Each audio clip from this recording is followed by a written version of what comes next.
Buying the wrong home could be the most expensive mistake of your life. Don't get me wrong, on the surface, a home may look perfect. Fresh paint, great staging, and good listing photos and video go a long way. But lurking beneath the surface could be major problems that could end up burning a hole in your pocket for years to come. So before you make an offer, you need to understand the red flags to look for, and if you ignore these, you could end up with potential headaches and financial stress for years to come, and you might regret that decision of buying that home in the first place. But just before I get into this one, if you're new here, my name's Andrew Stevens. I've been a realtor in Halifax for 10.5 years. And if you want to be educated on the Halifax real estate market, then hit that like button and hit that subscribe button. And if you're thinking about buying a home in Halifax and surrounding area and you'd like to get in touch with me, you can reach out to me anytime in the Calendly link below. Now, before I dive into this one, I just want to say that I'm a big believer that most things can be fixed. It's just a matter of how much it's going to cost. And regardless if you can fix it yourself or if you have the financial ability to get it fixed by a contractor, it doesn't mean there's not red flags that you should avoid anyway, or at least be aware of them if they exist. Now, like most things in life, there's often exceptions to the rule, which I'll talk about in each section of this video. And make sure you stick around till the end, because I'll talk about how you can avoid these red flags to begin with so you don't run into financial ruin and an abundance of headaches. All right, first up is water damage. This is a huge one that I look for in every home that I'm viewing with clients, and it's something that is very prevalent with the weather that we have here in Nova Scotia. So there's a few different areas that you want to be considering. First is the obvious one, the basement. Is it musty? Is there any water damage down there? You need to look for the right things. And don't forget to look up, because on the ceilings, oftentimes you can see signs that there was past leaks from the roof. And the other aspect of water damage that you always want to look at, and this is a huge one in Nova Scotia, especially with all the groundwater that we have here, is the overall drainage outside of the home. So if you have a home like this and all of the ground is leading toward the house, we call that negative grade. That is something to be careful about, because that means all the water is coming up against your foundation. So there's a few different things to look for in this one. It's certainly a big concern here in Nova Scotia. Now, the one exception to this rule would be that if there's a leak that was disclosed and it was obviously repaired by a qualified contractor and you have receipts that are showing that. So sometimes a water leak is difficult to track. It's difficult to know what happened, where the water was coming in, but oftentimes maybe there was some missing shingles on the roof and water got in that way and it was explored and repaired and all should be good moving forward. Maybe it was the flashing on the chimney, or maybe the chimney cap was missing because of the weather, or maybe there was just one crack in the wrong spot in the foundation and that's where the water came in and now it was repaired. And oftentimes these foundation repairs are warranted for life. So there are situations that you could say are an exception to this, but if there's water damage that the homeowner doesn't even really know about or know why it's coming in, then that would be a serious red flag for me. All right, next up, another big one is potential structural issues. So there's a few different things to look at here, and you definitely want to buy a home with good bones, or else you could be in a bit of trouble down the road, because fixing structural issues is not often something that's cheap to do. So first of all, let's look at the foundation. Is it a solid poured foundation? Is it stone? Is it concrete block? There's a lot of different things you might see within those. Look, most foundations crack. Most of them are pretty, not serious. They can be repaired easily, just a quick crack fill, and then it's warranted for life with a company like Wisecracks or Permacrete or Ridgeback, for example. But there's oftentimes cracks that are bigger, that are, horizontal, or like stair-stepping cracks. Those could be signs that there's some structural integrities within the home. And then from that point, when you get in the home, what are you seeing with the floors? Are they sagging? Are they sloped? Are they all uneven? And again, it depends what you're buying, because a 200-year-old home in Halifax will be very different from a 30-year-old split entry in Sackville, for example. And then in the basement, you also want to see what the beam work is looking like. Are the beams up off the floor? Are they proper? Are they big enough? Is there enough support? Are they degrading over time? Sometimes we see beams start to rot if there was water penetration in the past, especially in some of these old homes in Halifax. So there's all kinds of things to look for in terms of structural integrity of the home. And it's very important to buy one with good bones. Now, in terms of the exception to this one, to be honest, there really isn't much of one. Even if you're somebody who's maybe a general contractor and you're looking for a disaster of a home that you're going to gut job renovate and flip or live in it, it doesn't necessarily mean you want to be buying a home with structural issues. And in most cases, unless it's perfect otherwise, or unless the price is very indicative of what you're buying, it's likely something that I would be walking away from. There's always going to be another home, but those structural issues can cost you a lot of money down the road. Next up, this one is often overlooked by home buyers, and this is deferred maintenance. So what I mean by this is a lot of small tasks around the house that were not upkept properly. And if they're not upkept properly, this could lead to future headaches and more money spent on something that could have been an easy fix in the first place. So think about this. If you're looking at a home with old wood windows, are they painted? Have they been painting them every year, every few years to keep them up? Or are they peeling and then starting to leak? Maybe the drains are all clogged, or the eaves troughs are all clogged, or just little things around the home like filters and HVAC systems and all these types of things. If they're ignoring these small tasks, what does that say about how they're upkeeping the home and what those big ticket items look like? And it could lead to future problems down the road. Now, a lot of these are minor, but again, it's kind of death by a thousand paper cuts. And I'll give you a really good example. On the first home that I bought years ago, I neglected to paint the windows because we were going to replace them the following year. It was no big deal. The windows were old. It was what it was. It was an 80-year-old home in Halifax. And before we got to the spring and we got to replace the windows, over the winter, we had water come in the windows. And then it was the window above our bedroom, which was on the main floor. So the water came into the bedroom window above us and then down into the ceiling. And then it came into our ceiling. And we came back from being away on vacation and the whole ceiling was dropped down, plaster soaked, a mess on our bed, water coming in. So this was something that if those windows were upkept better and painted and caulked over the years, then that might not have happened. So again, little things can lead to big things. Now, the exception for this one is overall, if you're looking for a fixer-upper, obviously you're likely to see a lot of things like this. But if you're somebody like a first-time home buyer, I would suggest this is not the type of home that you want to get into for your first purchase. Moving on to number 4, this one would be classic insurance concerns. So there's a few different things that I see quite a bit here in Halifax that I'd like to talk about in this section. So the first one is really old wiring. So I don't see it a ton anymore, but there are still lots of properties in the older areas of Halifax that have old wiring, like knob and tube wiring, and there's still a lot of aluminum wiring being used in Halifax as well. This is something that insurance companies won't even cover. So if you have knob and tube wiring in your house and you're looking to sell it, you're going to have to figure that out before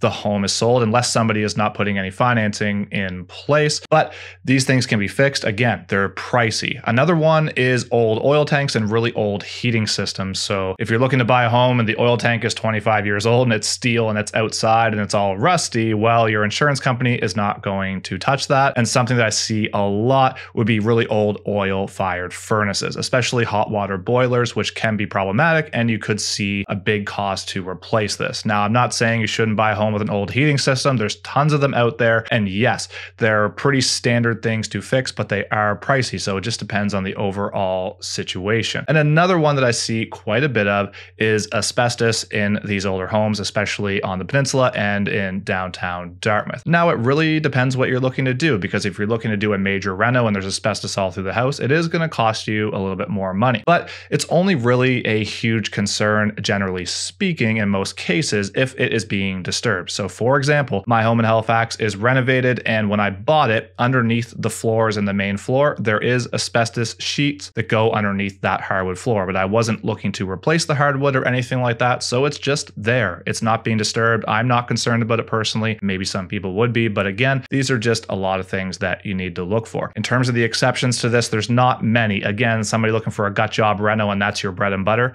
maybe. But if you're a first-time home buyer or somebody like that, or if you're somebody on a very fixed budget with limited extra income, I would suggest avoiding these types of things at all costs. Next up, poor workmanship throughout the home. So have you ever walked into a home and at first glance you think, man, this is beautiful. And the more you look, the more you start to see little things that are not quite adding up. Maybe it's poor paint jobs. Maybe it's poor trim work. Maybe it's unfinished projects throughout the house. This is a big one that I see quite a bit. So this is what I'm talking about poor workmanship. These are often things that are stupid cosmetic repairs that were done or renovations that were done that were just not done very well. And the problem with this is it leads me to believe that these are a lot of homeowner specials or just bad contractors working on the home. And the red flag that goes off in my head all the time when I see this is, if I'm seeing this on the surface level, what am I missing that's behind the walls or in the nooks and crannies that I'm not seeing right now with my naked eye on a viewing? So this is something that I generally like to avoid. Now,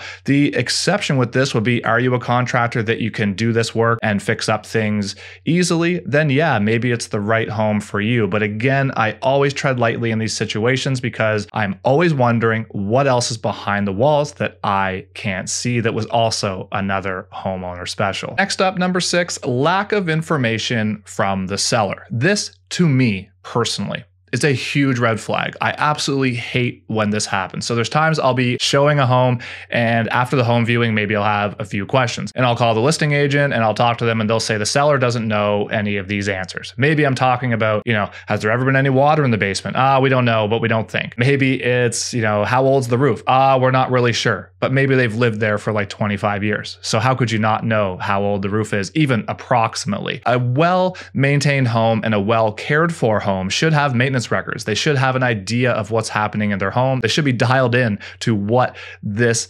home is doing or has been doing over the previous years. And if they don't know, to me, that's a huge red flag, because it means they haven't really been keeping up with the things that they should be keeping up with. Now, there is a big exception to this one, and that is that some listings will simply just have less information. For example, something like an estate sale, usually there's no disclosure given because they don't really have any of the answers because they never lived in the home, whoever the executor of the state that is. Or maybe it's like a foreclosure through a bank and they've never lived in the home. They have no idea what's been happening or what hasn't been happening. So that would be a big exception to this rule. And in this case, you just want to make sure that you do your proper due diligence and get a home inspection, sewer line scope, whatever else you need to do to ensure you have a very clear picture of what you're buying. And last but not least, the 7th red flag that I'm going to talk about is an overly long time sitting on the market and several failed deals that have happened while it's been on the market. So if this has been happening, the question is why? And based on the answer to that question is really kind of depending on whether or not I think it's going to be a red flag. So for example, if a home's been sitting on the market for 90 or 120 days or longer, and it's in an area that most homes are selling in 30 days, why hasn't it sold? Now, that could be a variety of reasons. Maybe it was overpriced to begin with, and now they've dropped the price a few times, and now it's getting the action that it needs to. Usually, if I'm looking at the MLS history, that's a pretty easy one to figure out. Now, the other one would be maybe there's been multiple failed deals. So what I mean by that is maybe a buyer put in an offer and they did their inspection and killed the deal. Or maybe they didn't get financing and they killed the deal. So again, in that case, the question is why? Because if 3 deals fell on the property, but they were all for financing that had nothing to do with the property, it was those buyers specifically, then that's not really a red flag. But if they've been killing it on inspection over and over again, then I want to know why. And the question would be, why has this fallen? Is it something that is going to be figured out on our home inspection that we can't see? Or was it just simply a buyer who, after they had their inspection and they saw everything that they talked about, maybe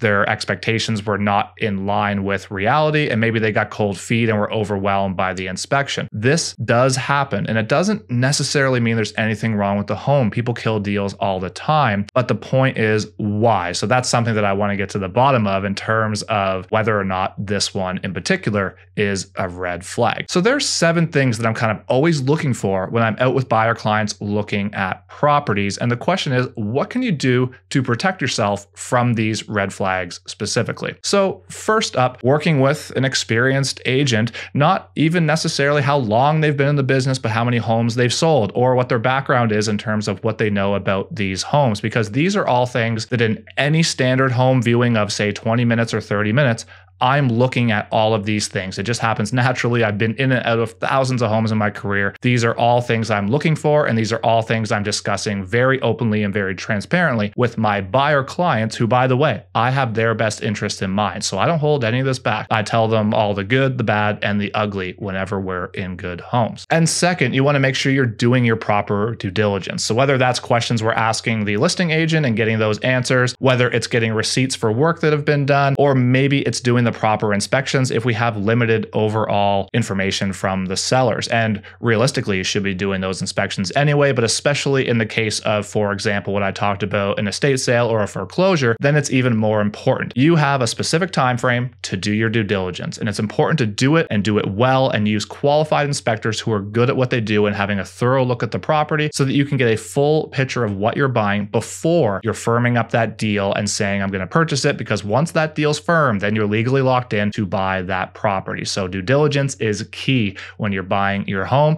especially your first home. So there you have it. There's my 7 red flags if you're buying a property. And whether or not you are buying your first home or any home, these are things that you need to look out for to make sure you're not going to regret your decision later down the road. And regardless of what you're buying and what the situation is, there's always going to be a little bit of risk. And it's important to do your own due diligence to make sure that you're minimizing that risk as much as possible by working with good people and getting a qualified home inspection. If you're still here and you get any value out of this video, all I ask is that you hit that like button and hit that subscribe button so you don't miss any of my future content. And that'll help push this out to more people like you who may be interested in seeing videos about Halifax and Nova Scotia real estate. And if you are looking to buy a home in the Halifax and surrounding area anytime in the near future, you can reach out to me anytime in the Calendly link below and to book a meeting or a call with me. Until next time, thank you so much for watching. I really appreciate your support and have a great day.